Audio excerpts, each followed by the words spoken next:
મોરબીના હળવદના રાજકોટ ફ્લાઇંગ સ્કોડના દરોડા જોવા મળ્યા હતા।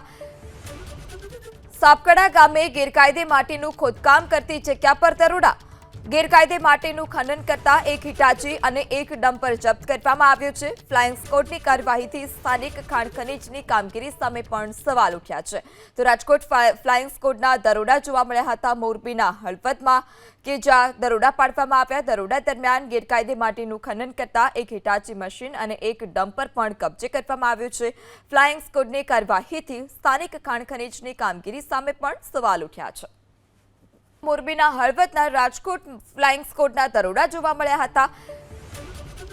સાપકડા ગામે ગેરકાયદે માટીનું ખોદકામ કરતી જગ્યા પર દરોડા। ગેરકાયદે માટીનું ખનન કરતા એક હિટાચી અને એક ડમ્પર જપ્ત કરવામાં આવ્યો છે। ફ્લાઇંગ સ્કોડની કાર્યવાહીથી સ્થાનિક ખાણ ખનીજની કામગીરી સામે પણ સવાલ ઉઠ્યા છે। તો રાજકોટ ફ્લાઇંગ સ્કોડના દરોડા જોવા મળ્યા હતા મોરબીના હળવદમાં કે જ્યાં દરોડા પાડવામાં આવ્યા। દરોડા દરમિયાન ગેરકાયદે માટીનું ખનન કરતા એક હિટાચી મશીન અને એક ડમ્પર પણ કબજે કરવામાં આવ્યું છે। ફ્લાઇંગ સ્કોડની કાર્યવાહીથી સ્થાનિક ખાણ ખનીજની કામગીરી સામે પણ સવાલ ઉઠ્યા છે।